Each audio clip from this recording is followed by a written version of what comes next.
பார்க்கிறோம். மதுரை ஆதீனம் தரப்பில் முன்ஜாமீன் கோரி சென்னை முதன்மை அமர்வு நீதிமன்றத்தில் மனு தாக்கல் செய்யப்பட்டிருக்கிறது.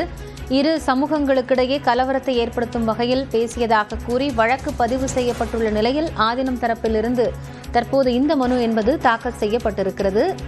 சைபர் கிரைம் போலீசால் 2 முறை சமன் அனுப்பியும் ஆஜராகவில்லை மதுரை ஆதீனம் என்பதும் குறிப்பிடத்தகுந்தது. கூடுதல் விவரங்களோடு நீதிமன்ற செய்தியாளர் மதன் இணைந்திருக்கிறார். அவரிடம் பேசலாம். மதன், இப்போ ஜாமீன் கோரி தற்போது ஆதீனம் தரப்பிலிருந்து மனு தாக்கல் செய்யப்பட்டிருக்கு. இதனுடைய முழு விவரம் என்ன?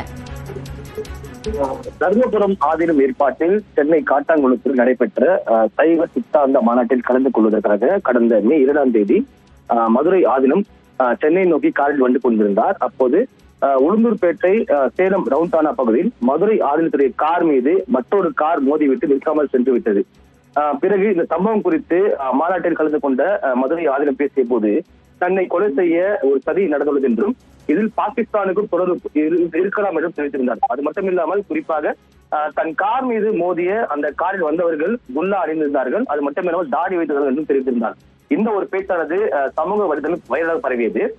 இந்த நிலையில்தான் இதனுடைய பேச்சு 2 மதத்தினரிடையே குழப்பத்தையும் மோதலையும் உருவாக்கும் வகையில் இருப்பதாக கூறி சென்னையை சேர்ந்த ராஜேந்திரன் என்பவர் சைபர் கிரைம் காவல்துறையில் புகார் அளித்தார்.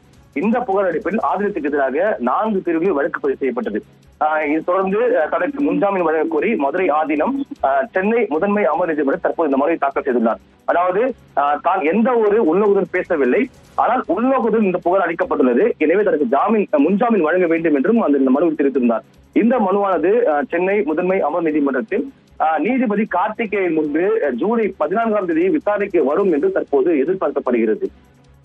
நன்றி மதன், இது குறித்த கூடுதல் தகவல்களுக்காக.